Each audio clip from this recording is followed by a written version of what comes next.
Welcome to my channel. I am your host Jitender Kumar. Start करते हैं improvement in food resources. So we know that all living organisms need food.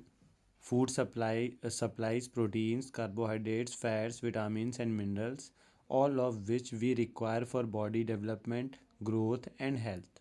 हम सभी जानते हैं जितने भी लिविंग ऑर्गेनिजम्स होते हैं उन सभी को फूड की रिक्वायरमेंट होती है, फूड की ज़रूरत होती है, क्योंकि फूड हमें सप्लाई करते हैं प्रोटीन्स, कार्बोहाइड्रेट्स, फैट, विटामिन्स और मिनरल्स। ये और ये सभी के सभी जो है हमारी बॉडी के डेवलपमेंट के लिए, ग्रोथ के लिए और हमारी हेल्थ के लिए बहुत ही ज़्यादा इम्पॉर्टेंट होते हैं। Both plants and animals are major sources of food for us.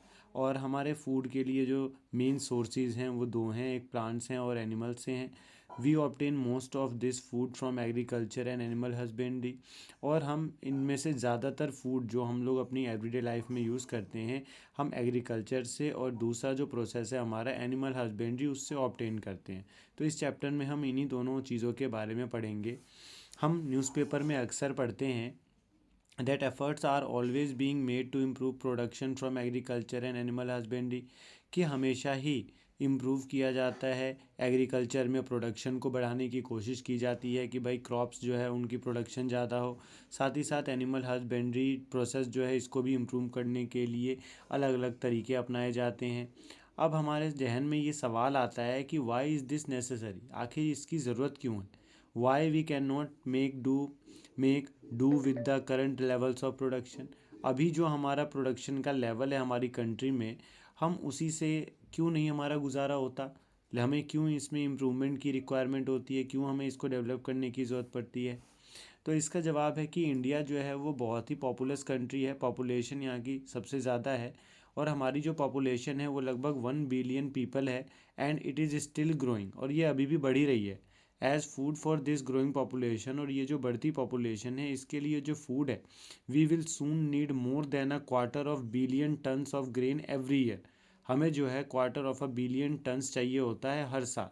And this can be done by farming on more land, और ये तभी अचीव हो सकता है जब हम एग्रीकल्चर को ज़्यादा से ज़्यादा लैंड पे करें। लेकिन इंडिया में तो पहले से ही ज़्यादा से ज़्यादा लैंड कल्टीवेट किया जा चुका है जितना हम कर सकते हैं, जिसकी वजह से हमारे पास में और ज़्यादा मेजर स्कोप है नहीं कि हम एग्रीकल्चर के लैंड को बढ़ा सकें एग्रीकल्चर के लिए। इसलिए ये ज़रूरी हो गया है हमारे लिए कि इंक्रीज़ करें हम हमारे प्रोडक्शन की एफिशिएंसी को, क्रॉप्स के लिए और लाइफ स्टॉक के लिए। और जितनी लैंड है हमारे पास उतनी ही लैंड में to meet the food demand by increasing food production have led to some successes so far।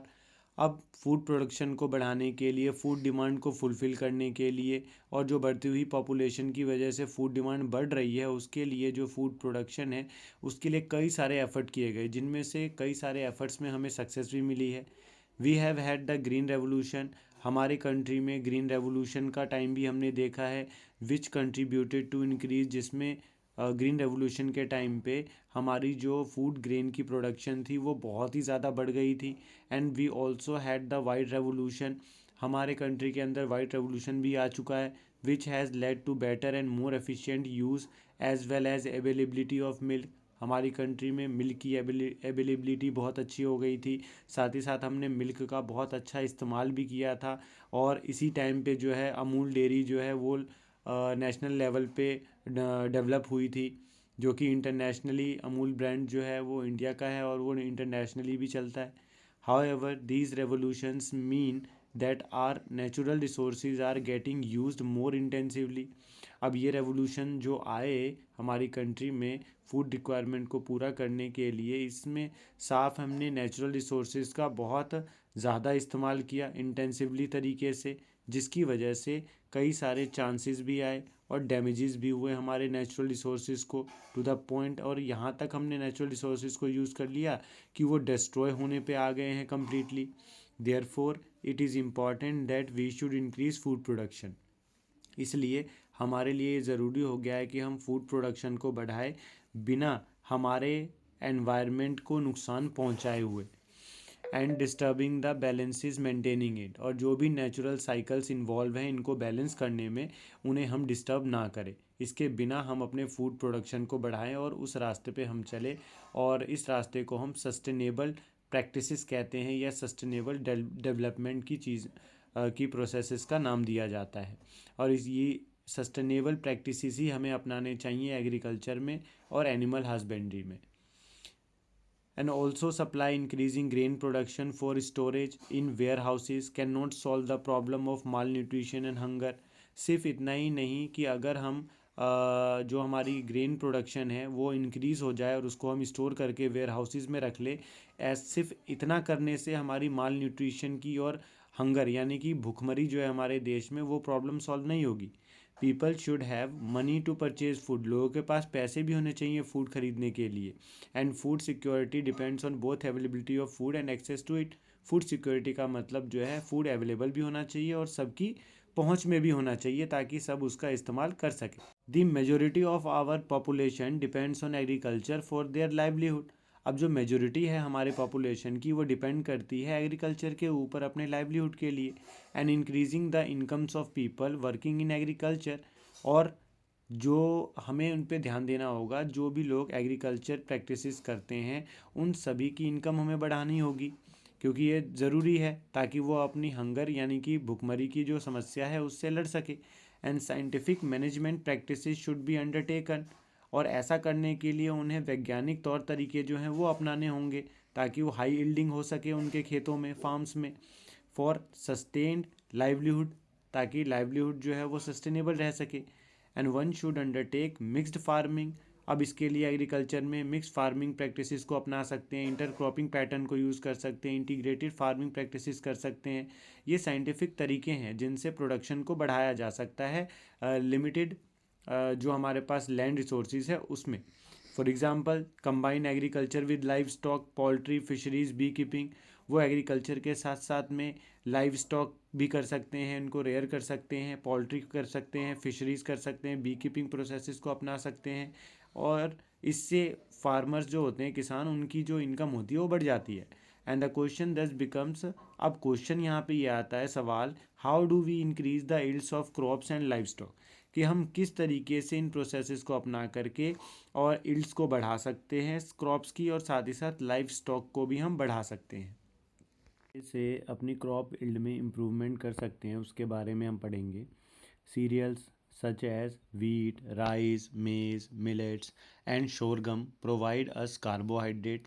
ये सारे वो क्रॉप्स हैं जो हमें कार्बोहाइड्रेट प्रोवाइड कराते हैं हमारी एनर्जी की रिक्वायरमेंट को पूरा करने के लिए। पल्सेस जैसे कि ग्राम जिसको चना कहते हैं, पी जिसको मटर कहते हैं, ब्लैक ग्राम जिसको उड़द की दाल कहते हैं, ग्रीन ग्राम जिसको मूंग की दाल कहते हैं, पिजन पी जिसे अरहर कहा जाता है, लेंटिल जिसे मसूर की दाल कहते हैं। ये सब हमें प्रोटीन प्रोवाइड कराते हैं।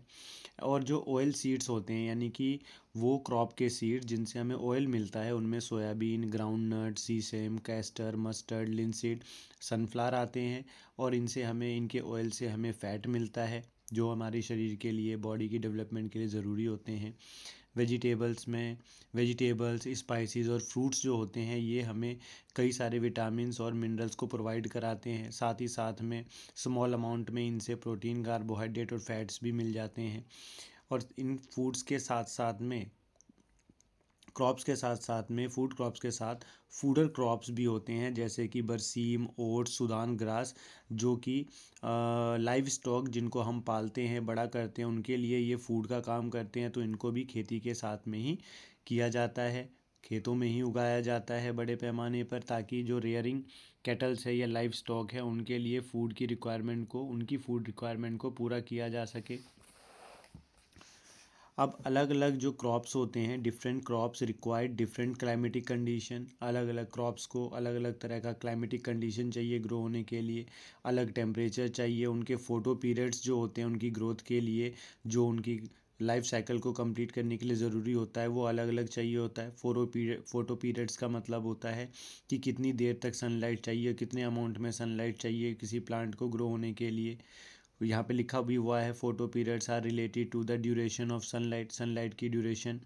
Growth of plants and flowering are dependent on sunlight. Plant की ग्रोथ, प्लांट में फ्लावर्स का आना, ये सब डिपेंड करता है सनलाइट के ऊपर। साथ ही साथ में प्लांट्स जो कि मैन्युफैक्चर करते हैं फूड को सनलाइट में, फोटोसिंथेसिस प्रोसेस भी सनलाइट में होती हैं।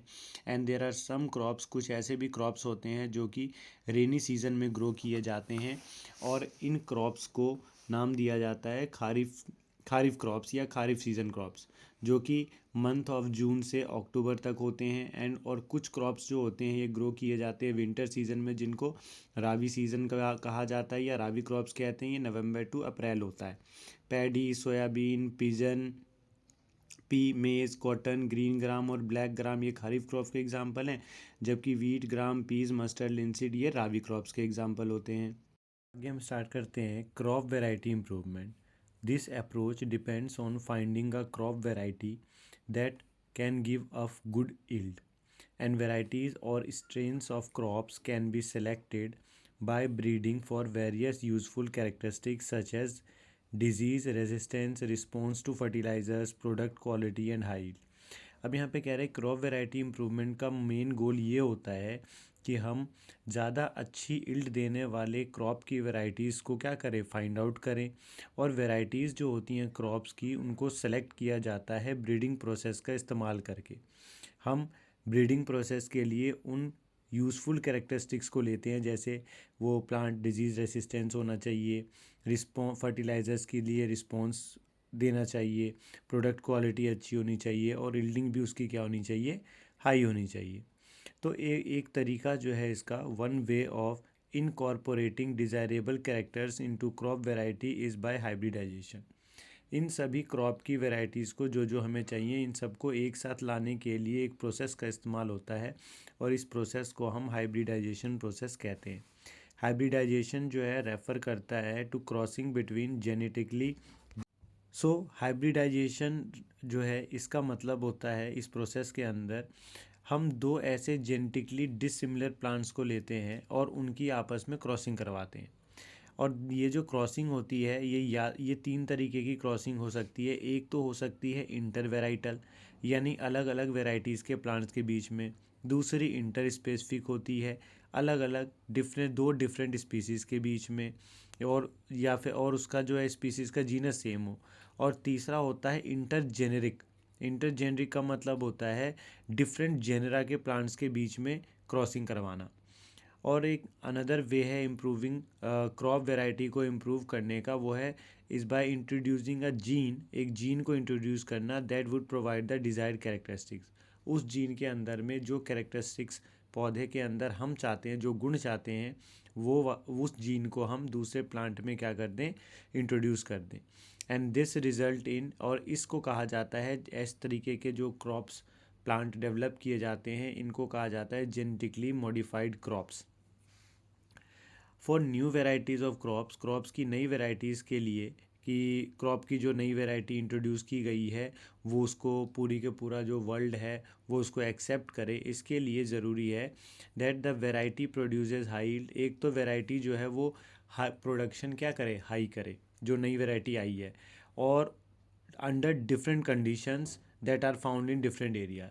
और वो ज़्यादा से ज़्यादा एरियाज़ को, जैसे इंडिया में अलग अलग जगह पे अलग अलग क्लाइमेट है, टेम्परेचर है, एनवायरनमेंट है, तो उन सभी मैक्सिमम जगहों पे ये क्या कर सके, ग्रो हो सके और हाई यील्डिंग प्रोड्यूस कर सके।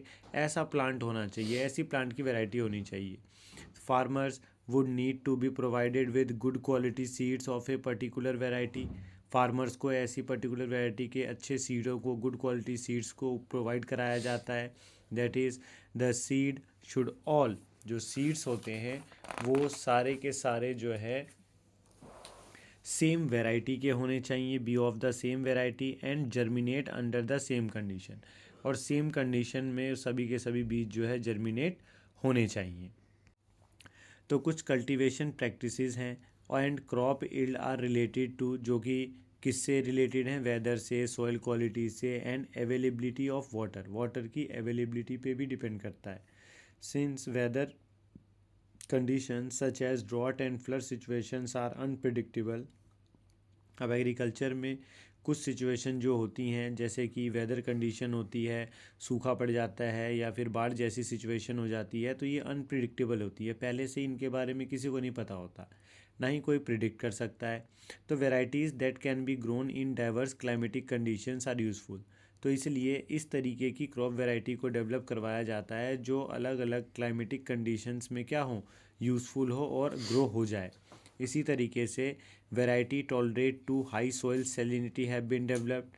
ऐसी वैरायटी डेवलप की जाती है जो हाई सोइल सेलिनिटी को बर्दाश्त कर सके। कुछ फैक्टर्स होते हैं जो कि बहुत बहुत ही इम्पॉर्टेंट होते हैं वैरायटी इम्प्रूवमेंट के लिए।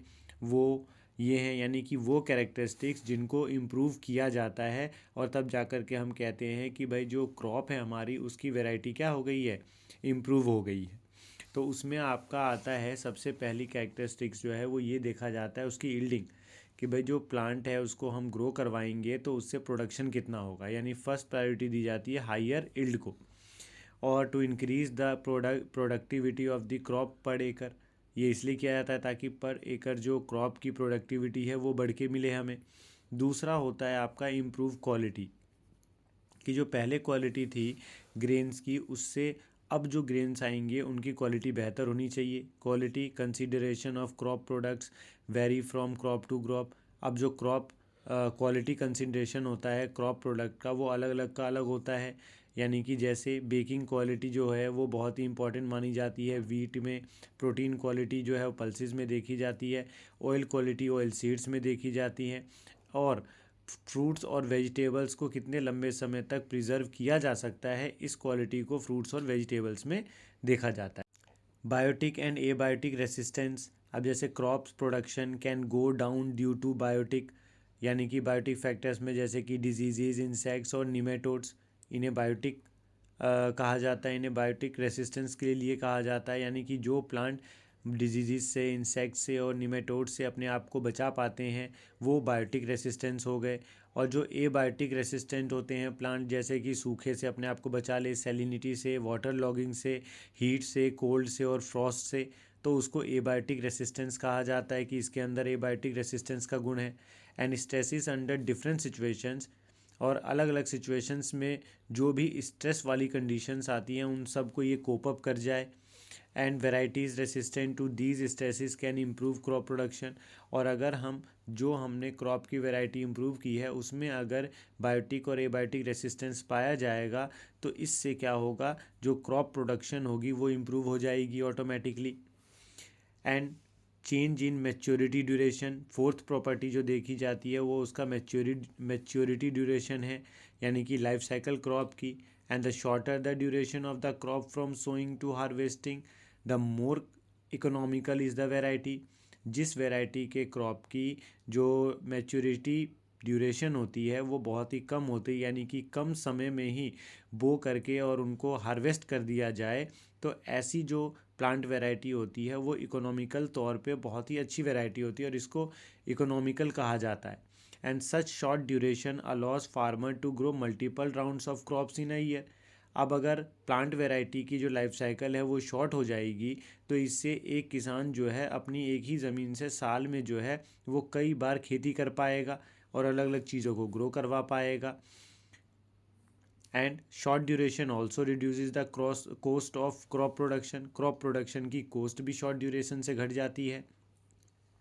यूनिफॉर्म मैच्योरिटी जो होती है वो makes the harvesting process easy, वो हार्वेस्टिंग प्रोसेस को और आसान बना देती है। और जो लॉस होता है हार्वेस्टिंग के दौरान उसको ये क्या कर देती है, कम कर देती है। तो इसलिए ऐसी वैरायटी की क्रॉप जिसका मैच्योरिटी ड्यूरेशन जो है वो कम हो जाए उसको ज़्यादा इकोनॉमिकल माना जाता है और ज़्यादा बेहतर माना जाता है।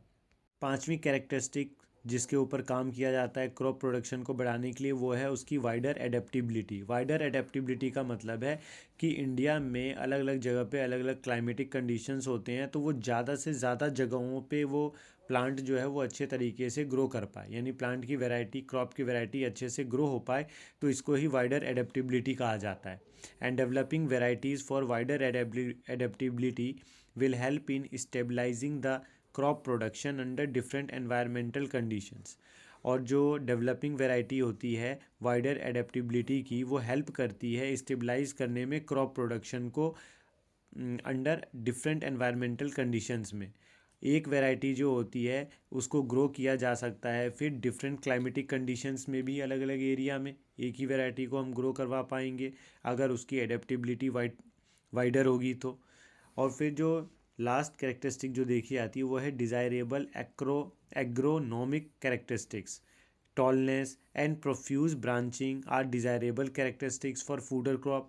अब जो गाय के लिए फूडर क्रॉप्स वाली जो फसलें होती हैं, जो गाय कैटल्स के लिए उगाई जाती हैं खेतों में, तो उनकी जितनी ज़्यादा ब्रांचिंग होगी उतना ज़्यादा अच्छा होगा, जितने ज़्यादा टॉल होंगे उतना ज़्यादा अच्छा होगा, क्योंकि उन्हें तो पत्ते और स्टेम्स ही खाने हैं। And dwarfness is a desired in cereals. और लेकिन कुछ पौधे ऐसे होते हैं जिन जो ड्वार्फ अगर होंगे तो उतने अच्छे होंगे, जैसे सीरियल्स के पौधे जितना ज़्यादा ड्वार्फ होते हैं वो उतने अच्छे होते हैं। इसलिए so that less nutrients are consume by these crops. अब इतनी कम हाइट होगी उतना कम ये सॉइल से न्यूट्रिएंट्स को एब्जॉर्ब करेंगे और कंज्यूम करेंगे। एंड दस developing varieties of desired agronomic characteristic help give higher productivity. तो इसलिए अगर डेवलप किया जाता है वैरायटी को डिज़ायर्ड एग्रोनॉमिक कैरेक्टर्स को ध्यान में रख करके, तो ये हमारी हेल्प करता है कि प्रोडक्टिविटी को बढ़ा देता है। प्रोडक्टिविटी ज़्यादा हो जाती है ग्रेन्स की, यानी कि क्रॉप्स की क्वालिटी भी बेहतर हो जाती है। साथ ही साथ में क्या होता है कि खर्चा भी कम आता है, न्यूट्रिएंट्स भी कम कंज्यूम होता है, तो ये काफ़ी अच्छा माना जाता है। क्रॉप प्रोडक्शन मैनेजमेंट, कि क्रॉप को हम प्रोड्यूस तो कर लेते हैं, फिर जो क्रॉप की प्रोडक्शन है उसको बेहतर करने के लिए क्या क्या मैनेज करना होता है उसके बारे में हम यहाँ पढ़ेंगे। In India as in many other agriculture based countries, India की तरह ही और भी जो दूसरे जो कंट्रीज़ हैं जो एग्रीकल्चर पे बेस्ड हैं, farming ranges from small to very large farms. वहाँ पे जो किसान होते हैं उनके पास, किन्हीं के पास थोड़ी सी फार्म्स हैं यानी थोड़े खेत हैं, किसी के पास बहुत ज़्यादा बड़े बड़े खेत हैं। तो different farmers does have more और लेस लैंड। अलग अलग किसानों के पास में अलग अलग अमाउंट में जो है उनके पास लैंड है, मनी है, एंड और इन्फॉर्मेशन और जो टेक्नोलॉजी के बारे में इंफॉर्मेशन है वो भी सबके पास में अलग अलग ही है। इन शॉर्ट अगर हम एक कम शब्दों में कहें तो इट इज़ द मनी और financial condition that allow farmers to take up different farming practices and agricultural technologies. Farmer किस तरीके की फार्मिंग प्रैक्टिसेस को अपनाएगा और किस तरीके के एग्रीकल्चरल टेक्नोलॉजीज़ को अपनाएगा, ये इस बात पे डिपेंड करता है कि फार्मर की फाइनेंशियल कंडीशन कैसी है, उसके पास पैसे कितने हैं, वो कितना खर्च कर सकता है, तभी जा कर के वो अपने अकॉर्डिंग फार्मिंग प्रैक्टिसेस को चुनता है। And there is a correlation between higher inputs and yields. और यहाँ पे एक सीधा सीधा रिलेशन है हाइयर इनपुट, या इसका मतलब हाइयर यील्ड का और हाइयर इनपुट का आपस में कोरिलेशन है, जो डायरेक्ट रिलेशन है। इसलिए कहते हैं the farmers purchasing capacity for inputs decides cropping system and production practices. इसलिए जो फार्मर होता है वो उसकी परचेजिंग कैपेसिटी कितनी है, वो कितने तरह के इनपुट्स को खरीद सकता है, ये इस बात को डिसाइड करते हैं कि वो फार्मर किस तरीके के क्रॉपिंग सिस्टम को अपनाएगा और प्रोडक्शन प्रैक्टिसेस को फॉलो करेगा। Therefore production practices can be at different levels. Production practices जो होते हैं वो अलग अलग लेवल के होते हैं। And they include no cost production, low cost production and high cost production. तो इनमें ये तीन तरीके से कहा जाता है, एक तो होता है नो कॉस्ट प्रोडक्शन, एक होता है लो कॉस्ट प्रोडक्शन और एक होता है हाई कॉस्ट प्रोडक्शन। आप इन्वेस्ट नहीं करोगे तो कोई प्रोडक्शन नहीं होगी, कम इन्वेस्ट करोगे तो कम प्रोडक्शन होगी, और हाई ज़्यादा इन्वेस्ट करोगे तो आपकी प्रोडक्शन भी क्या होगी, ज़्यादा होगी। और प्रोडक्शन प्रैक्टिसेस भी इनके अकॉर्डिंग होती है। नो कॉस्ट प्रोडक्शन, कुछ एक्स्ट्रा खर्चा नहीं, लो कॉस्ट प्रोडक्शन, कम खर्चे पे प्रोडक्शन, और हाई कॉस्ट प्रोडक्शन यानी ज़्यादा खर्च करके प्रोडक्शन करना। तो ये अलग अलग किसान अलग अलग तरीके की चीज़ों का इस्तेमाल करते हैं ये क्रॉप प्रोडक्शन की मैनेजमेंट के लिए। सबसे पहली चीज़ जो क्रॉप प्रोडक्शन मैनेजमेंट में देखी जाती है वो न्यूट्रिएंट मैनेजमेंट का देखा जाता है। Just as we need food for development, जिस तरीके से हमारी बॉडी को यानी ह्यूमन बींग्स को ज़िंदा रहने के लिए और डेवलपमेंट के लिए फ़ूड की रिक्वायरमेंट है, ग्रोथ के लिए फ़ूड की रिक्वायरमेंट है, प्लांट्स को भी जो है न्यूट्रिएंट्स की रिक्वायरमेंट होती है उनकी ग्रोथ के लिए। न्यूट्रिएंट्स जो हैं वो सप्लाई किए जाते हैं प्लांट्स को, और कहाँ से मिलते हैं ये? उन्हें एयर से, वाटर से और सॉइल से मिलते हैं। And there are several nutrients which are essential for plants. बहुत सारे ऐसे न्यूट्रिएंट्स हैं जो प्लांट्स की ग्रोथ के लिए बहुत ज़्यादा ज़रूरी होते हैं। एयर के अंदर से उन्हें कार्बन और ऑक्सीजन मिल जाता है, हाइड्रोजन जो होता है उन्हें वाटर से मिल जाता है, और जो सॉइल होते हैं बाकी के 13 न्यूट्रिएंट्स जो हैं प्लांट्स को वो सप्लाई करते हैं। एंड इन 13 में से अमंग्स दीज कुछ जो होते हैं वो प्लांट्स को लार्ज क्वांटिटीज़ में चाहिए होते हैं, इसलिए इन्हें मैक्रो न्यूट्रिएंट्स कहा जाता है। और कुछ न्यूट्रिएंट्स जो होते हैं प्लांट्स को स्मॉल क्वांटिटीज़ में चाहिए होते हैं, इसलिए उन्हें माइक्रो न्यूट्रिएंट्स कहा जाता है। अब आप यहाँ टेबल में देख सकते हैं कि एयर से जो है प्लांट को कार्बन ऑक्सीजन मिलता है, वाटर से हाइड्रोजन ऑक्सीजन मिलते हैं, सॉइल से मैक्रो न्यूट्रिएंट्स और माइक्रो न्यूट्रिएंट्स मिलते हैं। मैक्रो न्यूट्रिएंट्स में nitrogen, phosphorus, potassium, calcium, magnesium और सल्फर होते हैं जो प्लांट्स को लार्ज क्वांटिटीज़ में चाहिए होती हैं। और माइक्रो न्यूट्रिएंट्स के अंदर iron, manganese, boron, zinc, copper, molybdenum और क्लोरीन होते हैं जो कि प्लांट्स को बहुत ही कम क्वांटिटी में चाहिए होते हैं उनकी ग्रोथ के लिए। अगर जिस तरीके से ह्यूमन बींग्स में किसी न्यूट्रिएंट्स की कमी हो जाती है तो उन्हें डेफिशिएंसी डिजीज़ हो जाती हैं, उसी तरीके से इनमें से किसी भी न्यूट्रिएंट की कमी अगर प्लांट को हो जाती है तो प्लांट की फिजियोलॉजिकल प्रोसेस जो होती हैं वो अफेक्ट होती हैं। एंड प्लांट जैसे कि रिप्रोडक्शन अफेक्ट होता है, उनका ग्रोथ अफेक्ट होती है, ससेप्टिबिलिटी अफेक्ट होती है, और डिजीज़ के प्रति जो उनकी ससेप्टिबिलिटी है वो बढ़ जाती है। और टू इंक्रीज द इल्ड बढ़ाने के लिए the soil can be enrich by supplying these nutrients in the form of manure and fertilizer. और सोइल में न्यूट्रिएंट्स की कमी ना हो, इस चीज़ को इंश्योर करने के लिए जो फार्मर्स होते हैं और एग्रीकल्चरल पर्सन होते हैं जो एग्रीकल्चर करते हैं, वो सभी खेतों में यानी कि मिट्टी के अंदर में मैन्योर और फर्टिलाइज़र्स का इस्तेमाल करते हैं जो इन न्यूट्रिएंट्स की क्वांटिटी को बढ़ाते हैं सॉइल के अंदर में, ताकि प्लांट्स को इनकी कोई डेफिशिएंसी ना हो। टॉपिक है manure. Manure contains large quantities of organic matter and also supplies small quantities of nutrients to the soil. Manure is prepared by the decomposition of animal excreta and plant waste. अब यहाँ पे एक manure के बारे में हमें पता चल रहा है कि मैन्योर एक ऐसा मटेरियल है जिसके अंदर लार्ज क्वांटिटीज़ में ऑर्गेनिक मैटर पाया जाता है, साथ ही साथ ये सॉइल को जिसमें ये हम इसे डालते हैं उसे स्मॉल क्वांटिटीज़ में न्यूट्रिएंट्स भी प्रोवाइड करवाता है। मैन्योर को प्रिपेयर किया जाता है एनिमल का जो एक्सक्रीटा होता है यानी कि जो डंग है, गोबर है वो, और प्लांट के जो वेस्ट होते हैं जैसे सड़े गले फल, सब्जियां, सूखी लकड़ियां, सूखे पत्ते, इनका इस्तेमाल करके और इन सब का डिकम्पोजिशन करके मैन्योर बनाया जाता है। मैन्योर हेल्प करता है सॉइल को एनरिच करने में न्यूट्रिएंट से and organic matter and increasing soil fertility, और इससे सॉइल की फर्टिलिटी भी बढ़ जाती है। The bulk of organic matter in manure helps in improving the soil structure. जो ऑर्गेनिक मैटर ज़्यादा जब होता है मैन्योर में तो वो हेल्प करता है सॉइल के स्ट्रक्चर को और इम्प्रूव करने में। This involves increasing the water holding capacity in Sandy soils. ये इन्वॉल्व करता है इन वाटर होल्डिंग कैपेसिटी बढ़ाता है सैंडी सॉइल्स की। In clayey soils the large quantities of organic matter help in drainage and in avoiding water logging. और clayey soil के अंदर में जब ये मैन्योर डाले जाते हैं तो इनके अंदर मौजूद जो ऑर्गेनिक मैटर होता है लार्ज क्वांटिटी में, ये हेल्प करता है कि ड्रेनेज की सुविधा देता है कि पानी जो है वो क्लेई सॉइल के अंदर जमा ना हो, और पानी को ये वहाँ पे जमा होने नहीं देता और सॉइल को दलदली नहीं बनने देता।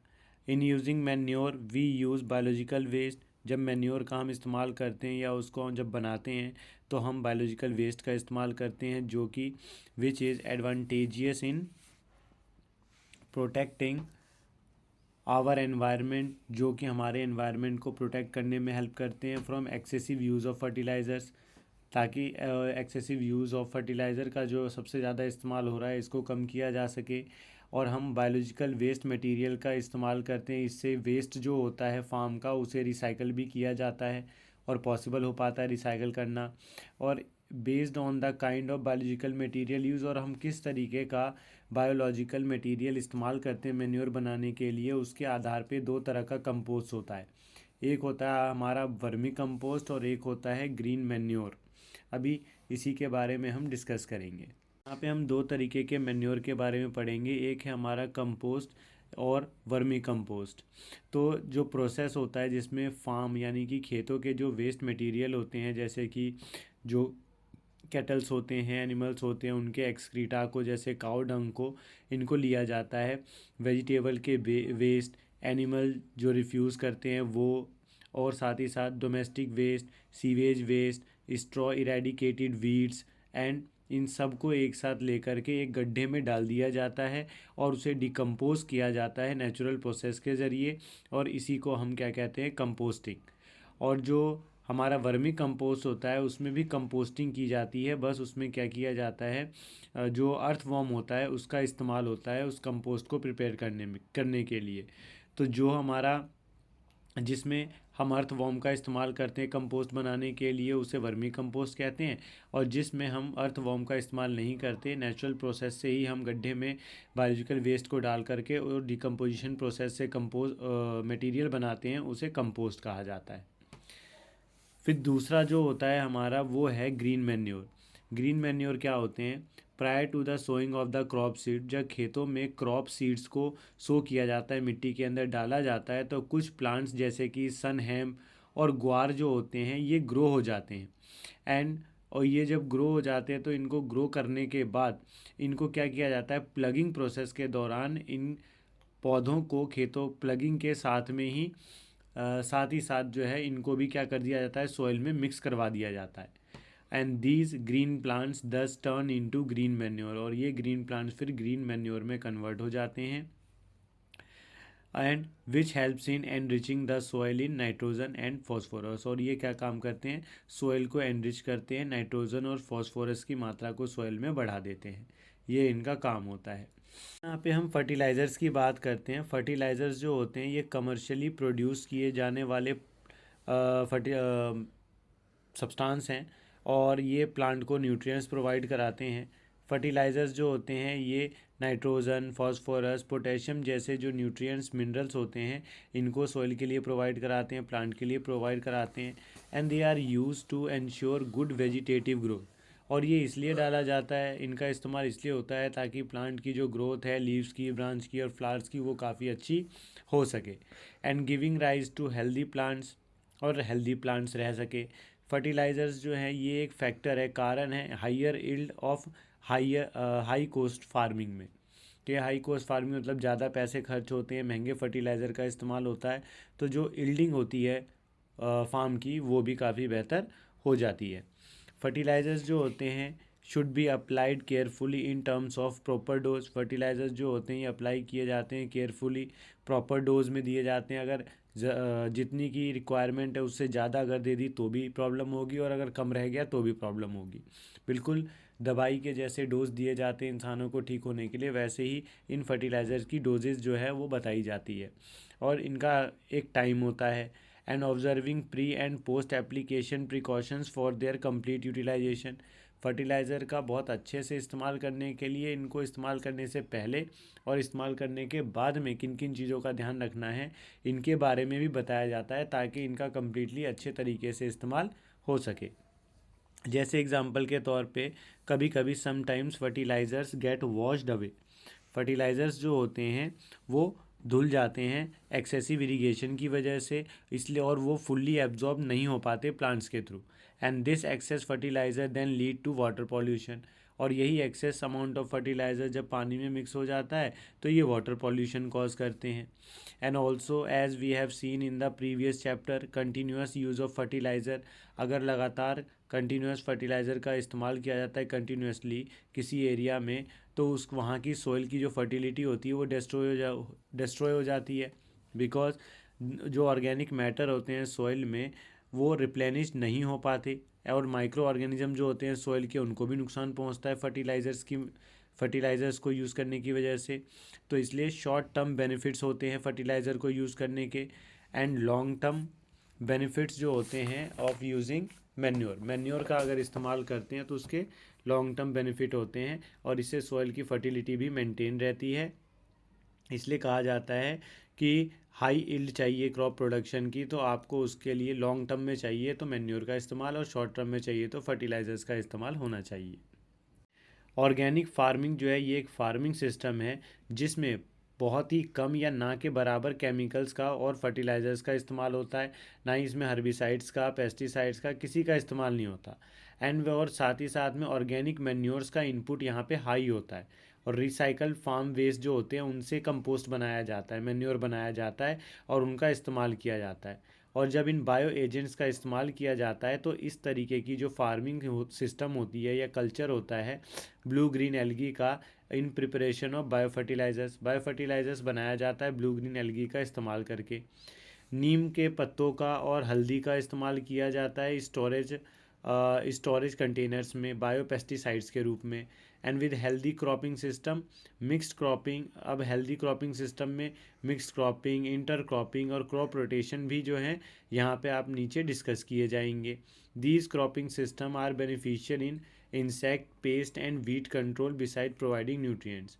और जो ये हमारे क्रॉपिंग सिस्टम है इनका इस्तेमाल, और ये हमारे लिए बहुत ही बेनिफिशियल होते हैं किस मामले में, इंसेक्ट्स पेस्ट जो वीट वगैरह में होते हैं उनको कंट्रोल करने के लिए, और साथ ही साथ जो खेत होते हैं यानी कि फार्म्स होते हैं उनमें न्यूट्रिएंट्स को प्रोवाइड कराने में भी इनका काफ़ी ज़्यादा योगदान होता है। ऑर्गेनिक फार्मिंग जो है काफ़ी एक अच्छा सिस्टम है। मोस्ट एग्रीकल्चर जो है इंडिया में वो रेन पे बेस्ड होता है।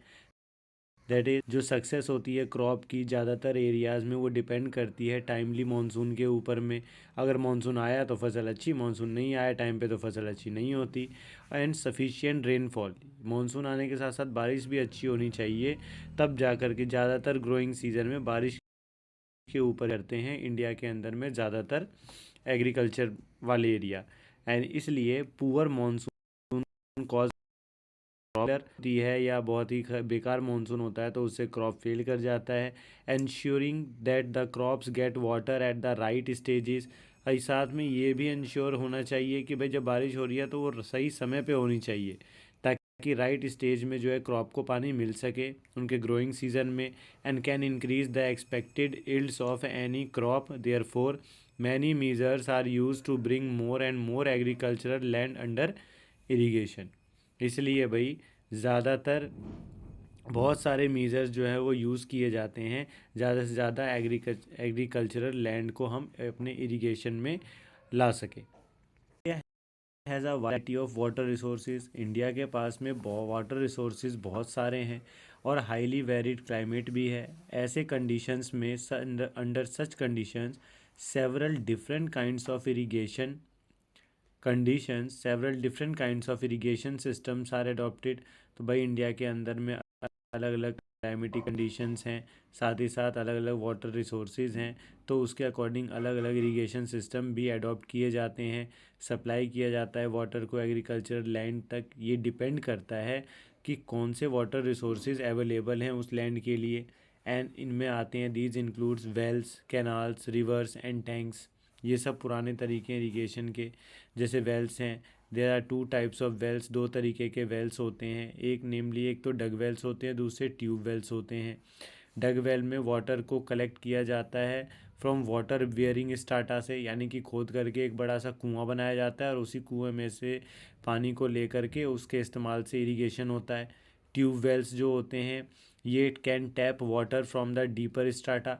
ट्यूबवेल जो होता है इसमें बोर करके एक पाइप को डाला जाता है वाटर स्टार्टा के नीचे तक, ताकि और फ्रॉम दीज वेल्स, इन वेल्स से वाटर को जो है लिफ्ट किया जाता है पंप्स की मदद से, इसलिए इनको ट्यूबवेल्स कहा जाता है और इससे फिर इरिगेशन किया जाता है। दूसरा तरीका है आपका कैनाल्स का। तो ये यूजुअली जो है एक इलेबोरेट और एक्सटेंसिव इरिगेशन सिस्टम है, काफ़ी बड़ा इरिगेशन सिस्टम है। इस सिस्टम में कैनाल्स जो है, कैनाल्स के अंदर में वाटर आते हैं या तो रिजर्वोयर ऑफ, ज़्यादातर तो इनमें कैनाल्स में पानी नदियों से ही आता है। कई जगहों पे बड़े बड़े डैम्स की मदद से कैनाल्स में पानी भेजा जाता है, और जो मेन कैनाल होता है वो कई सारे ब्रांचेस में डिवाइड हो जाता है। मतलब इसे आप इस तरीके से समझ सकते हो कि एक बड़े से डैम से एक नाली बना दी जाती है और उस नाली से कई सारी छोटी छोटी नालियाँ बना दी जाती हैं जो किसानों के खेतों तक पहुंचाई जाती हैं और इरिगेशन के लिए उनके पास पानी पहुंचाया जाता है। फिर तीसरा है आपका रिवर लिफ्ट सिस्टम्स। इन एरियाज़, ऐसे एरिया जहाँ पे कैनाल फ्लो जो है वो इनसफिशेंट होता है, कैनाल से पानी नहीं मिल पाता या इरेगुलर होता है रिजर्वोयर में पानी कम होने की वजह से, तो लिफ्ट सिस्टम ज़्यादा रेशनल होता है। वाटर को डायरेक्टली पंप लगा करके नदियों से पानी को पाइप के थ्रू जो है खेतों तक पहुंचाया जाता है, पास के खेतों तक इरिगेशन को किया जा सके। चीज़ पढ़ते हैं टैंक्स के बारे में, ये भी इरिगेशन का एक तरीका है। These are small storage reservoirs, ये स्मॉल स्टोरेज रिजर्वॉयर्स होते हैं which intercept and store the run off smaller catchment areas. क्या क्या इनका काम होता है, ये जो टैंक्स होते हैं इन टैंक्स को छोटे छोटे एरियाज़ में, जहाँ पे आसपास में कोई रिजर्वॉयर नहीं होता या छोटा सा स्मॉल स्टोरेज रिजर्वॉयर होता है, वहाँ पे टैंक की मदद से पानी को पहुँचाया जाता है, ठीक है, और लोगों को पानी उपलब्ध करवाया जाता है इरिगेशन के लिए। फ्रेश इनिशिएटिव्स जो है for increasing the water available for agriculture include rain water harvesting and water shade management. जो सबसे फ्रेश इनिशिएटिव जो अभी के टाइम में स्टार्ट किया गया है वो है वाटर की अवेलेबिलिटी को एग्रीकल्चर के लिए बढ़ाना। इसमें रेन वाटर हार्वेस्टिंग का तरीका और वाटर शेड मैनेजमेंट के तरीके को अपनाया गया है। एंड दिस इन्वॉल्व, इसमें क्या होता है कि बिल्डिंग स्मॉल चेक डैम्स, छोटे छोटे डैम्स बनाए गए हैं which lead to an increase in ground water level, जो कि ग्राउंड वाटर के लेवल को बढ़ा देते हैं। और जो ये चेक डैम्स होते हैं ये स्टॉप कर देते हैं रेन वाटर को, ताकि वो फ्लो हो करके दूसरे एरिया में ना पहुंच जाए। साथ ही साथ सॉइल इरोजन को भी ये क्या कर देते हैं, घटा देते हैं, जिससे एग्रीकल्चर के लिए लैंड जो होती है वो ज़्यादा सूटेबल हो पाती है और सॉइल की फर्टिलिटी भी बनी रहती है। तो ये सारे तरीके हैं जिनके ज़रिए इरिगेशन पैटर्न को चलाया जाता है और एग्रीकल्चर को सपोर्ट किया जाता है इंडिया के अंदर में। कुछ और तरीके हैं, जैसे कि आप देखेंगे क्रॉपिंग पैटर्न्स, अलग अलग क्रॉपिंग पैटर्न्स को अपना करके भी प्रोडक्शन की यील्डिंग को बढ़ाया जा सकता है। इसके बारे में हम अगली क्लास में पढ़ेंगे। इससे भी हम यील्ड को बढ़ा सकते हैं, जैसे different ways of growing crops can be use to give maximum benefits. अलग अलग तरीके हैं क्रॉप्स को ग्रो करने के जिससे हमें मैक्सिमम बेनिफिट मिल सकते हैं। इनमें आपका क्रॉपिंग पैटर्न आता है, जिसमें पहला क्रॉपिंग पैटर्न जो आता है आपका वो है मिक्स क्रॉपिंग। अब mix cropping is growing two or more crop simultaneously on the same piece of land. मतलब एक ही पीस ऑफ लैंड के ऊपर में दो या दो से ज़्यादा क्रॉप को जो है एक साथ ग्रो करवाना ही मिक्स क्रॉपिंग कहलाती है। जैसे एग्जांपल वीट के साथ ग्राम को, और वीट के साथ मस्टर्ड को, या ग्राउंडनट के साथ सनफ्लावर को। ये क्या कर देता है, this reduces risk and gives some insurance against failure of one of the crops. अगर एक क्रॉप फेल भी हो जाती है तो दूसरी क्रॉप जो होती है वो उस नुकसान की भरपाई कर देती है, और दूसरा क्रॉप फिर अच्छे तरीके से होता है। तो इससे जो रिस्क होता है लो प्रोडक्शन का या क्रॉप के फेल होने का, वो क्या हो जाता है, घट जाता है। मिक्स क्रॉपिंग के अलावा दूसरा जो तरीका है वो है आपका inter cropping. Inter cropping pattern क्या होता है, तो growing two or more crop simultaneously on the same field in a definite pattern. एक डेफिनेट पैटर्न में दो या दो से ज़्यादा क्रॉप्स को एक साथ एक ही फील्ड में उगाने को इंटर क्रॉपिंग कहते हैं। कुछ रॉज बनाए जाते हैं एक क्रॉप के लिए अल्टरनेट तरीके से with a few rows of second crop, जिसमें दूसरे क्रॉप के भी कुछ रॉज होते हैं। जैसे एग्जांपल के तौर पे सोयाबीन को मेज़ के साथ उगाया जाता है, और फिंगर मिलेट को यानी बाजरा को काउपी के साथ यानी लोबिया के साथ ग्रो करवाया जाता है डेफिनेट पैटर्न में। And the crops are selected, crops को भी सेलेक्ट किया जाता है काफ़ी सोच समझ के। इस तरीके से सेलेक्ट करते हैं such that their nutrient requirements are different, कि दोनों क्रॉप की न्यूट्रिएंट रिक्वायरमेंट क्या होनी चाहिए, डिफरेंट होनी चाहिए, ताकि पीस ऑफ लैंड का बहुत अच्छे तरीके से इस्तेमाल हो सके। And this ensures maximum utilization of the nutrient supplied and also prevents pest and disease from spreading to all the plants belonging to one crop in a field. और disease और पेस्ट भी ना फैले, क्योंकि दो तरह के क्रॉप होंगे तो जो एक क्रॉप की डिजीज़ होंगी वो दूसरे क्रॉप पे जल्दी फैलेगी नहीं, क्योंकि उसके पास में वो प्लांट नहीं होगा, एक रो के बाद में होगा। एंड दिस वे, इस तरीके से both crops can give better returns. इससे जो भी क्रॉप हम उगाएंगे दोनों साथ में इंटर क्रॉपिंग में, वो हमें बहुत ही अच्छे रिजल्ट्स उससे उससे अच्छे रिटर्न्स हमें मिलेंगे। अपना तीसरा टाइप देखेंगे क्रॉप पैटर्न का, क्रॉपिंग पैटर्न का। The growing of different crops on a piece of land in a pre planned succession is known as crop rotation. तीसरा जो तरीका है वो क्रॉप रोटेशन का है। क्रॉप रोटेशन ऐसा प्रोसेस है जिसमें एक ही पीस ऑफ लैंड पर अलग अलग सीज़न में अलग अलग तरीके के प्लांट्स को ग्रो करवाना। जैसे इस बार इस ईयर हमने कोई एक फसल वीट कर ली, तो अगले सीज़न में अब हम क्या करेंगे, उसी पीस ऑफ लैंड पे हम कोई दाल वाली फसल कर लेंगे, पल्सेस कर लेंगे, लोबिया कर लेंगे। डिपेंड करता है, डिपेंडिंग अपॉन द ड्यूरेशन पे क्रॉप रोटेशन जो है वो किया जाता है अलग अलग क्रॉप कॉम्बिनेशंस के लिए। The availability of moisture and irrigation facilities, अब सॉइल के अंदर में क्या मॉइस्चर और इरिगेशन फैसिलिटीज़ उस एरिया में मौजूद है, उससे डिसाइड किया जाता है choice of the crop to be cultivated after one harvest, कि कौन से क्रॉप को किस क्रॉप के बाद में हमें करना है। If crop rotation is done, अगर क्रॉप रोटेशन बहुत अच्छे तरीके से किया जाए, देन 2 और 3 crops can be grown in a year, तो एक साल में आप एक ही पीस ऑफ लैंड से 2 से 3 तरीके के क्रॉप्स को ग्रो करवा सकते हो, और वो भी उसकी बहुत अच्छी हार्वेस्ट होगी, यानी कि प्रोडक्शन बहुत अच्छी होगी।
Crop protection management. So field crops are infested by a large number of weeds, insect, pests, and diseases. If weeds and pests are not controlled at the appropriate time, then they can damage the crops so much that most of the crop is lost. अब देखो क्या होता है, जब cropping की जाती है यानी कि फार्मिंग की जाती है, तो उस समय क्रॉप्स के साथ साथ, यानी जो क्रॉप प्लांट हम चाहते हैं कि ग्रो हो, उसके साथ साथ में बहुत सारे अनचाहे पौधे, इंसेक्ट्स, पेस्ट और डिजीज़ कॉज करने वाले ऑर्गेनिजम्स भी जो होते हैं वो खेतों में आ जाते हैं। अगर सही समय पे इन वीड्स को, पेस्ट को कंट्रोल नहीं किया जाता है अप्रोप्रिएट टाइम पे, then they can damage the crops so much, तब वो क्रॉप्स को क्या करते हैं, बहुत ही ज़्यादा डैमेज पहुंचाते हैं, जिसकी वजह से क्रॉप लॉस, ज़्यादातर क्रॉप जो होता है वो लॉस्ट हो जाता है। अब यहाँ पे बात आती है कि वीड्स होते क्या हैं। तो वीड्स जो होते हैं ये वो अनवांटेड प्लांट्स हैं, यानी कि कल्टीवेटेड फील्ड के अंदर में, जिन्हें हम नहीं चाहते कि ये ग्रो हों। और ये प्लांट्स जो होते हैं ये क्रॉप प्लांट्स के साथ न्यूट्रिशन के लिए कंपटीशन करने लग जाते हैं। और अब लैंड तो एक ही है, अब एक ही लैंड में न्यूट्रिएंट्स लिमिटेड होते हैं। अब वो न्यूट्रिएंट्स जो ये वीड्स होते हैं ये अपने लिए यूज़ कर लेते हैं अपनी ग्रोथ के लिए, जिससे क्रॉप प्लांट जो होता है वो सही से ग्रो नहीं कर पाता। अब कुछ वीड्स के यहाँ पे एग्जांपल आपको दिए हुए हैं, जैसे जेंथियम। जेंथियम को गोखरू भी कहा जाता है। पार्थेनियम, इसे गज़र घास कहा जाता है। साइपेरिनस रोडंटस, इसे मोथा कहा जाता है। And they compete for food, और ये क्रॉप प्लांट के साथ में फूड के लिए कम्पीट करते हैं, स्पेस के लिए कम्पीट करते हैं, लाइट के लिए कम्पीट करते हैं। Weeds take up nutrients and reduce the growth of the crop. ये वीड्स न्यूट्रिएंट को एब्जॉर्ब कर लेते हैं सॉइल से और क्रॉप प्लांट की ग्रोथ को कम कर देते हैं। इसलिए वीड्स को रिमूव करना, यानी removal of weeds from cultivated fields during the early stages, starting के अंदर में क्रॉप ग्रोथ के लिए काफ़ी ज़रूरी होती है, ताकि हार्वेस्टिंग जो है वो बहुत ही अच्छी हो सके। जनरली इंसेक्ट्स पेस्ट अटैक करते हैं प्लांट्स पे तीन तरीके से। या तो वो उनकी रूट को कट करते हैं, स्टेम को कट करते हैं और लीफ को कट करते हैं। या दूसरा तरीका है कि वो they suck the cell sap from various parts of the plant. Plant के अलग अलग हिस्सों में जो सेल्स होते हैं उनके सैप को ये क्या करते हैं, सक कर लेते हैं। और तीसरी चीज़ ये क्या काम करते हैं, they bore into stem and fruits of the crop plant. ये क्रॉप प्लांट के स्टेम में और फ्रूट्स में होल क्रिएट कर देते हैं। इस तरीके से ये क्रॉप प्लांट की हेल्थ को क्या करते हैं, अफेक्ट करते हैं, और इनकी जो इल्डिंग कैपेसिटी होती है, जितना ये इल्ड कर सकते हैं, उनको ये रिड्यूस कर देते हैं। डिजीज़ जो होते हैं प्लांट्स में कॉज किए जाते हैं जिन ऑर्गेनिजम्स की मदद से, या जो ऑर्गेनिज्म प्लांट्स में या क्रॉप प्लांट्स में डिजीज़ कॉज करते हैं, उन्हें पैथोजेंस कहा जाता है। एंड सच एज, और इन पैथोजेंस की कैटेगरी में आते हैं बैक्टीरिया, फंजाई और वायरसेस। ये जो पैथोजेंस होते हैं ये प्रेजेंट होते हैं सॉइल के अंदर, वाटर के अंदर और एयर के अंदर, और इन्हीं के ज़रिए ये जो है ट्रांसमिट भी होते हैं एक जगह से दूसरी जगह पे, एक प्लांट से दूसरे प्लांट में। वीड्स, इंसेक्ट्स एंड डिजीज़, इनको कंट्रोल किया जाता है अलग अलग मेथड से। One of the most commonly use method, जो सबसे आम मेथड है, सबसे ज़्यादा इस्तेमाल होता है, वो होता है पेस्टिसाइड्स का इस्तेमाल करना। यानी डिजीज़ कॉजिंग जो पेस्ट होते हैं उनको मारने के लिए केमिकल्स या और मेडिसिन का इस्तेमाल होता है, जो केमिकली बनाए जाते हैं उन्हें पेस्टिसाइड्स कहते हैं। जी, इनके अंदर में आते हैं which includes herbicides, insecticides and fungicides. Herbicides जो होते हैं हर्ब्स को किल करते हैं, इंसेक्टिसाइड्स इंसेक्ट्स को किल करने के लिए होते हैं, और फंगीसाइड फंगस को किल करने के लिए होते हैं। और ये जो केमिकल्स हैं, these chemicals are spread on crop plants के ऊपर इन्हें स्प्रे किया जाता है, और used for treating seeds and soil, और सीड्स और सॉइल को भी ट्रीट करने के लिए यूज़ किया जाता है। However excessive use of this chemical, लेकिन अगर ज़्यादा इस्तेमाल किया जाए इन केमिकल्स का तो इससे कई सारी प्रॉब्लम्स भी क्रिएट होती हैं, since they can be poisonous to many plant and animal species. अब जबकि ये जो पॉइजनस होता है कई सारे प्लांट्स के लिए और एनिमल्स के लिए और एनिमल स्पीसीज़ के लिए भी, एंड कॉज एनवायरमेंटल पॉल्यूशन, और ये जो पेस्टिसाइड्स होते हैं ये एनवायरमेंटल पॉल्यूशन कॉज करते हैं। Weed control methods also include mechanical removal, preventive methods such as proper seed bed preparation, timely sowing of crops, intercropping and crop rotation also help in weed control। अब देखो weed control जो है कई तरीक़ों से किया जाता है। वीड कंट्रोल मेथड में कई चीज़ें आती हैं, जिनमें मैकेनिकल रिमूवल आता है, मशीन की हेल्प से वीड्स को रिमूव करना। प्रिवेंटिव मेथड्स यूज़ किए जाते हैं, जैसे कि भाई सीड बेड प्रिपरेशन, यानी कि जहाँ पे जिस लाइन के अंदर सीड को लगाया जा रहा है उनके बीच में गैप अच्छा होना चाहिए, सीड बेड प्रॉपर बना हुआ होना चाहिए। टाइमली सोइंग ऑफ क्रॉप को सही समय पे सो किया जाना चाहिए, उनके सीड्स को सोइल में डालना चाहिए। इंटरक्रॉपिंग पैटर्न अपना सकते हैं, क्रॉप रोटेशन को अपना सकते हैं। ये सारे तरीके वीड कंट्रोल में हेल्प करते हैं। कुछ और प्रिवेंटिव मेजर्स भी हैं जो पेस्ट के अगेंस्ट यूज़ किए जाते हैं। वो हैं रेसिस्टेंट वेराइटीज़ का इस्तेमाल, कि आप जब खेती करते हो तो उस समय जो है मार्केट में बहुत सारी रेसिस्टेंट वेराइटीज़ की सीड्स जो हैं यानी प्लांट के स्पीसीज़, क्रॉप की स्पीसीज़ जो है मार्केट में अवेलेबल है, तो आप उनका यूज़ कर सकते हैं।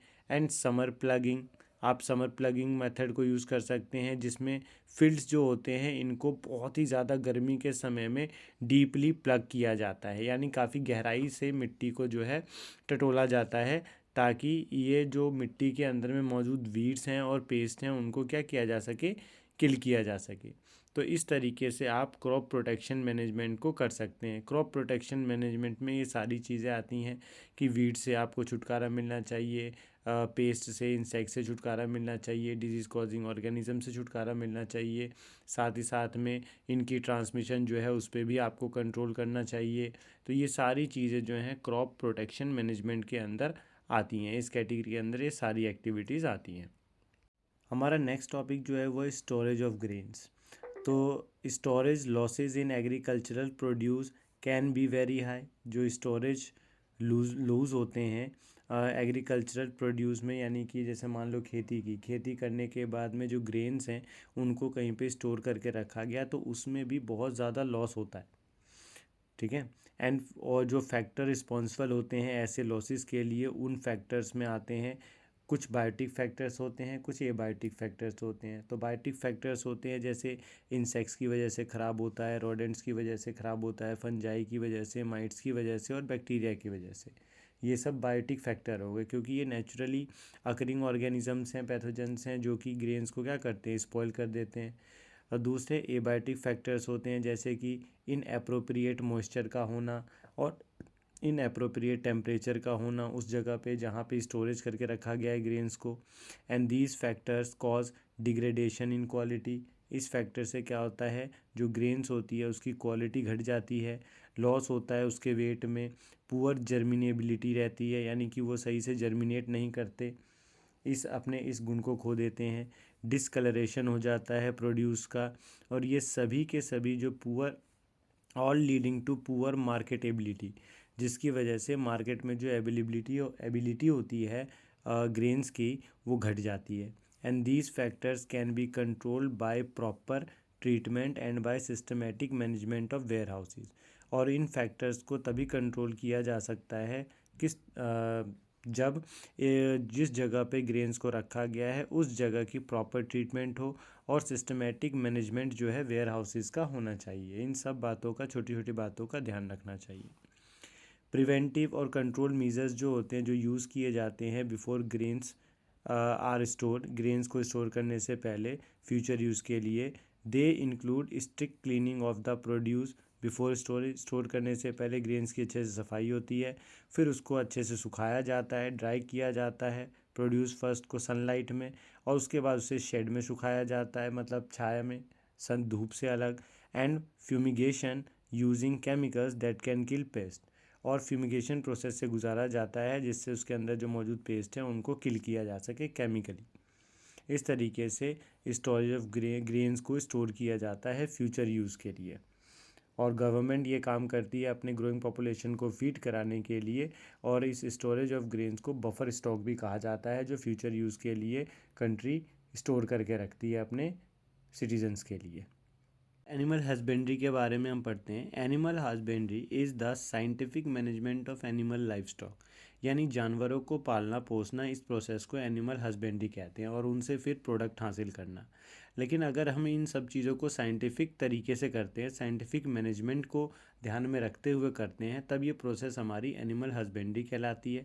और इट इंक्लूड्स, इसमें प्रोसेस में आता है कि अलग अलग आस्पेक्ट्स होते हैं, जैसे कि जानवरों को फीड कराना, feeding, breeding and disease control, इन तीनों चीज़ों के ऊपर हमें ध्यान देना होता है।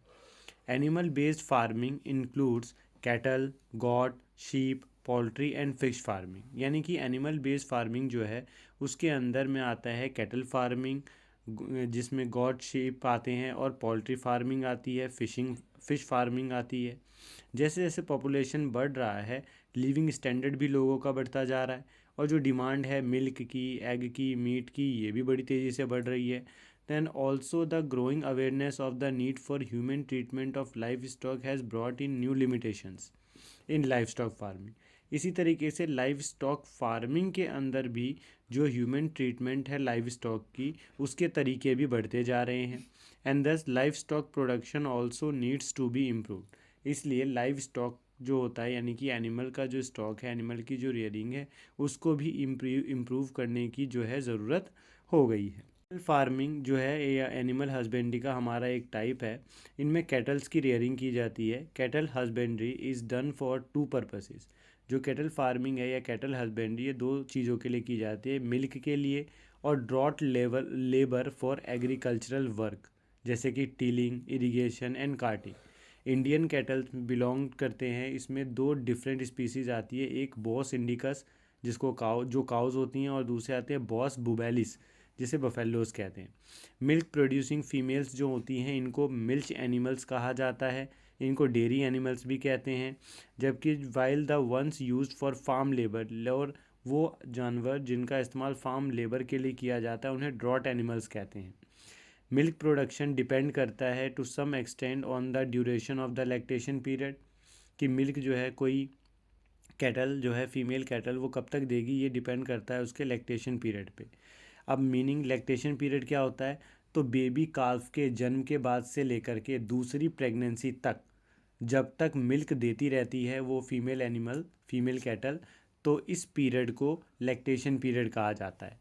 And meaning the period of milk production after, यहाँ पे दिया हुआ मीनिंग आप देख सकते हैं, milk production after the birth of A काल्फ, so milk production can be increase by increasing the lactation period. तो मिल्क की जो प्रोडक्शन है इसको बढ़ाया जा सकता है अगर हम जानवरों के लैक्टेशन पीरियड को बढ़ा दे तो इसके लिए एग्जॉटिक और फॉरेन ब्रीड्स जो होते हैं, जैसे कि जर्सी एग्जॉटिक है और फॉरेन ब्रीड में ब्राउन स्विस आती हैं, इनको सेलेक्ट किया गया जिनके पास लॉन्ग लैक्टेशन पीरियड था। जबकि और लोकल ब्रीड जो कि डिजीज़ के लिए रेसिस्टेंट थे, जैसे कि रेड सिंधी और साहिवाल, ये रेसिस्टेंट दिखाते थे डिजीज़ के प्रति, तो इनकी क्या करवाई गई, मेटिंग करवाई गई, ब्रीडिंग करवाई गई, और इनसे वो स्पीसीज़ प्रोड्यूस करने की कोशिश की गई जिनमें दोनों चीज़ें हो, एक तो लैक्टेशन पीरियड लंबा हो और दूसरा डिजीज़ रेसिस्टेंट भी ये हो, ताकि ये मिल्क प्रोडक्शन को बढ़ाने में क्या कर सके, हमारी हेल्प कर सके। तो ब्रीडिंग ही वो प्रोसेस है जिनके ज़रिए मिल्क प्रोडक्शन की क्वालिटी को क्या किया जा सकता है, इम्प्रूव किया जा सकता है, और ड्यूरेशन को भी इम्प्रूव किया जा सकता है। तो आपको ये सारी स्पीसीज़ जो हैं याद रखने होंगे, एग्जाम्पल में MCQs में पूछे जा सकते हैं। Proper cleaning and shelter facilities for cows and buffaloes are required for human farming for the health of the animals and for production of clean milk as well. अब देखो भाई, जो भी गाय भैंस हम जानवरों को पालते हैं दूध के लिए, उनकी साफ़ सफाई रखना, उनकी जो शेल्टर फैसिलिटीज़ हैं, उनका जो घर है वो भी अच्छा होना चाहिए। साथ ही साथ जब उनकी मिल्किंग की जाती है, उनसे दूध लिया जाता है, तो वो भी हमारा क्या होना चाहिए, क्लीन होना चाहिए। तो इसके लिए प्रॉपर क्लीनिंग और शेल्टर फैसिलिटीज़ का ध्यान रखना काउज और बफेलोज़ के लिए बहुत ज़रूरी है ह्यूमन फार्मिंग के लिए। Animals require regular brushing to remove dirt. Animals जो होते हैं उनके जो बॉडी के ऊपर में रेगुलर ब्रशिंग की ज़रूरत होती है ताकि डर्ट को रिमूव करें, और साथ ही साथ में लूज़ हेयर्स को भी रिमूव करने के लिए रेगुलर ब्रशिंग ज़रूरी है। They should be sheltered under well ventilated roof shed. उन्हें जो जिस घर पे जिस जगह में रखा जाता है, उनके रूफ शेड्स जो होते हैं वेंटिलेटेड होते हैं, जो प्रोटेक्ट करते हैं उन्हें रेन से, हीट से, कोल्ड से। And the floor of the cattle shed needs to be sloping so as to stay dry and to facilitate cleaning. और उनका जो फ्लोर होता है कैटल शेड का, वो थोड़ा सा स्लोपिंग होता है ताकि जो जगह है जहाँ पे गाय भैंस खड़ी रहती है, बंधी रहती हैं, वो जगह ड्राई रहे, सूखी हुई रहे, और हमेशा ही जो है वो साफ़ सुथरी बनी रहे। जो फूड की रिक्वायरमेंट जो होती है डेयरी एनिमल्स की, वो दो तरीके की होती है। एक तो ऐसा फूड जिनमें रिक्वायरमेंट जो होती है उसमें सपोर्ट होता है एनिमल की, ताकि वो हेल्दी लाइफ जिए, ऐसा फूड देना चाहिए एनिमल हेल्दी रहे। और दूसरा जो रिक्वायरमेंट होता है वो होता है कि मिल्क प्रोड्यूसिंग रिक्वायरमेंट। अगर आप ज़्यादा दूध चाहते हो तो उसके लिए आपको उस हिसाब से फूड भी देना पड़ेगा एनिमल्स को, which is the type of food required during the lactation period, जो जानवरों के लिए लैक्टेशन पीरियड के दौरान काफ़ी ज़रूरी होती है। एनिमल फीड इंक्लूड्स, एनिमल में की जो फीडिंग होती है उसमें आता है आपका रफेज।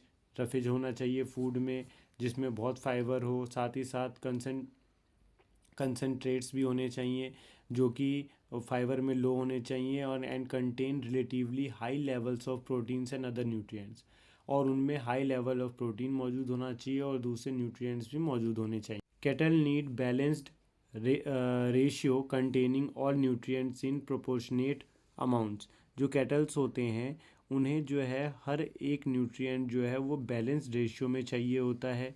इसके साथ such nutritious food materials beside feed additives containing micronutrient, food के साथ साथ में हमें कुछ फूड एडिटिव्स का भी इस्तेमाल करना चाहिए, जिनमें कुछ एक्स्ट्रा न्यूट्रिएंट्स माइक्रो न्यूट्रिएंट्स मौजूद होते हैं जो जानवरों की हेल्थ को और मिल्क आउटपुट को जो है डेयरी एनिमल्स की उसको बढ़ाते हैं, प्रमोट करते हैं। Cattle suffer from a number of disease, जितने कैटल्स होते हैं वो बहुत सारे डिजीज़ से सफ़र करते हैं। The disease besides causing death reduce milk production, disease जो जानवरों की जान तो लेते ही हैं, साथ ही साथ वो मिल्क प्रोडक्शन को भी रिड्यूस कर देते हैं, घटा देते हैं। And a healthy animal feeds regularly and has a normal posture, और जो एक हेल्दी एनिमल होता है उसको रेगुलरली फीड कराना होता है और साथ ही साथ में उसका नॉर्मल पोस्चर होता है। The parasites of cattle may be both external parasites and internal parasites, जो पैरासाइट्स होते हैं कैटल के वो एक्सटर्नल पैरासाइट्स भी हो सकते हैं और इंटरनल पैरासाइट्स भी हो सकते हैं, यानी दो तरीके के पैरासाइट्स जानवरों को परेशान करते हैं। एक्सटर्नल पैरासाइट जो होते हैं वो जानवरों की स्किन पे रहते हैं, मेनली स्किन डिजीज़ कॉज करते हैं, और जो इंटरनल पैरासाइट्स होते हैं जैसे वॉर्म्स होते हैं ये अफेक्ट करते हैं स्टमक को और इंटेस्टाइन को। साथ ही साथ एक फ्लूक है, जो फ्लूक्स होते हैं वो तो जानवरों की लिवर को भी डैमेज करते हैं। Infectious disease are also caused by bacteria and viruses, जो इन्फेक्टियस डिजीज़ होते हैं ये बैक्टीरिया और वायरसेस से कॉज होते हैं। वैक्सीनेशन जो है ये दी जाती हैं फार्म एनिमल्स को, ताकि ये वायरल डिजीज़ से और बैक्टीरियल डिजीज़ से बचे रह सके और सेफ रह सके। Poultry farming is undertaken to raise domestic fowl for egg production and chicken meat. जो पोल्ट्री फार्मिंग है इसके अंदर में जो डोमेस्टिक फाउल होते हैं उनको एग के प्रोडक्शन के लिए या फिर चिकन को मीट के लिए, चिकन मीट के लिए रेज़ किया जाता है।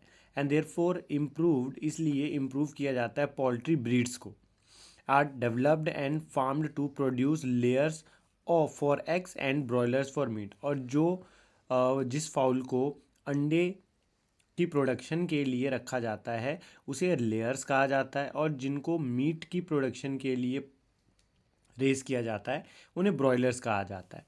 The cross breeding programmes between Indian and foreign breeds for variety improvement are focused on to develop new varieties for the following desirable traits. अब देखो यहाँ पे क्रॉस ब्रीडिंग कराई जाती है इंडियंस फॉल ब्रीड में और फॉरेन फॉल ब्रीड्स के बीच में, और उनको इसलिए क्रॉस ब्रीड करवाया जाता है ताकि जो नई वैरायटी आएगी उसमें इम्प्रूवमेंट होनी चाहिए, और कौन कौन सी इम्प्रूवमेंट होनी चाहिए, कौन कौन सी ट्रेड्स में इम्प्रूवमेंट होनी चाहिए वो हम अभी आगे देखते हैं। सबसे पहला तो नंबर और क्वालिटी जो है चिक्स प्रोडक्शन की वो बेहतर होनी चाहिए, यानी ज़्यादा भी प्रोड्यूस होनी चाहिए और वैरायटी भी अच्छी होनी चाहिए। साथ ही साथ में ड्वार्फ ब्रॉयलर पेरेंट जो होते हैं वो ड्वार्फ ब्रॉयलर पेरेंट्स को लिया जाता है ताकि वो कमर्शियल लेवल पे चिक प्रोडक्शन को सपोर्ट कर सके। तीसरी कैरेक्टरिस्टिक जो देखी जाती है वो समर एडेप्टेशन कैपेसिटी है, यानी कि हाई टेम्परेचर को आसानी से टॉलरेट कर ले। चौथी चीज़ क्या देखी जाती है कि भाई जो भी नई ब्रीड आएगी उनके मेंटेनेंस की रिक्वायरमेंट लो हो, यानी कम देखभाल में भी वो अच्छे से ग्रो कर सके। और पांचवी कैरेक्टरिस्टिक्स है reduction in the size of the egg laying bird. Egg laying bird का साइज़ कम होना चाहिए ताकि फीड कराने में हमें हेल्प मिले, कम फीड कराना पड़े, with ability to utilize more fibrous cheaper diets, और सस्ती चीपर डाइट्स जो होती हैं, फाइबरस चीपर डाइट्स, उनसे भी उनका इस्तेमाल किया जा सके। Formulated using agricultural by products, और फॉर्मुलेट किया जाए agricultural by products, agricultural by product जो है उनका इस्तेमाल करके, यानी उनको आसानी से रेज किया जा सके, ज़्यादा मेहनत की ज़रूरत ना पड़े। इस तरीके से जो है, इसलिए क्रॉस ब्रीडिंग कराई जाती है। जो इंडियन स्पीसीज़ है उसे एशील कहते हैं, और जो फॉरेन स्पीसीज़ है उसे लेगहॉर्न कहा जाता है। आप यहाँ पे डायग्राम में देख सकते हैं, पिक्स में, इमेज में, असील का पिक, और ये हमारा लेगहॉर्न असील, जिसे देसी फॉल भी कहा जाता है हम लोग के इधर में। और ये लेग हॉर्न जो वाइट कलर की होती है, जिनके हेड पे जो है ये रेड कलर की स्ट्रिप होती है, ये फॉरेन ब्रीड होती है, इनको लेग हॉर्न कहा जाता है। इन दोनों की क्रॉस ब्रीडिंग होती है। तो एग और ब्रॉयलर प्रोडक्शन, अब जैसा कि एग के लिए हम अलग स्पीसीज़ को और ब्रॉयलर के लिए हम जो है अलग स्पीसीज़ को यहाँ पे रेस करते हैं, तो अब इनको एग लेइंग को किस तरीके से फीड किया जाए या ब्रॉयलर्स को कैसे रखा जाए, उनके बारे में यहाँ पे दिया हुआ है।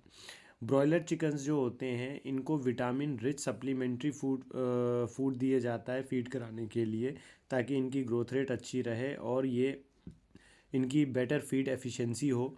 And care is taken to avoid mortality and to maintain feathering and carcass quality. साथ ही साथ में इनकी केयर भी काफ़ी अच्छे से की जाती है, ताकि इनका मोर्टेलिटी रेट जो है वो काफ़ी कम रहना चाहिए, ठीक है। And they are produce as broilers and send to market for meat purposes, और ये जो होते हैं ये प्रोड्यूस किए जाते हैं ब्रॉयलर्स के रूप में, और इनको फिर मार्केट में सेल किया जाता है ओनली मीट पर्पसेस के लिए। For good production of poultry birds की प्रोडक्शन अच्छी हो, उसके लिए गुड मैनेजमेंट प्रैक्टिसेस बहुत इंपॉर्टेंट होती हैं, और ये इन प्रैक्टिसेस में मेंटेनेंस ऑफ टेम्परेचर आता है, एंड हाइजीन कंडीशन आती है, hygienic conditions in housing and poultry feed. साथ ही साथ as well as prevention and control of disease and pest, इन्हें डिजीज़ से और पेस्ट से भी इन्हें बचाया जाता है। टाइम टू टाइम पोल्ट्री में डॉक्टर जो है वो टेक केयर करने के लिए आते रहने चाहिए। And the housing, nutritional and environmental requirements of broilers are somewhat different from those of egg layers.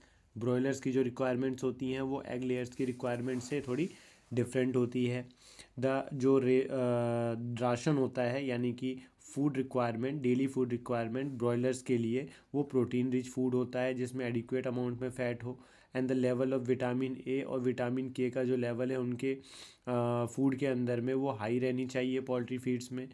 And poultry fall suffer from A number of disease. Poultry fall जो होते हैं ये बहुत सारे डिजीज़ से सफ़र भी करते हैं, जैसे वायरस से, बैक्टीरिया से, फंजाई से, पैरासाइट से, as well as from nutritional deficiency से भी सफ़र करते हैं। तो इन सब चीज़ों का ध्यान रखा जाता है। एंड दीज नेसेसिटेट प्रॉपर क्लीनिंग, इसके लिए आपको प्रॉपर क्लीनिंग करनी होगी, सैनिटेशन देखना होगा, spraying of disinfectants at regular interval, समय समय पे डिसइंफेक्टेंट की स्प्रे करनी होगी, अप्रोप्रिएट वैक्सीनेशन करना होगा जो कि प्रिवेंट करके रखे इन्फेक्टियस डिजीज़ को, इनके बीच में फैलने ना दे, और पोल्ट्री में लॉस जो है वो कम से कम हो, और डिजीज़ का आउटब्रेक नहीं होना चाहिए कि एक को हो गया और ये अपने आप अगर टाइम पे केयर नहीं करोगे, एक फॉल को हो जाएगा तो उससे धीरे धीरे सारे फॉल को भी हो सकता है। तो इसका काफ़ी ध्यान रखना होता है पोल्ट्री फार्मिंग में। Thanks for watching, please subscribe.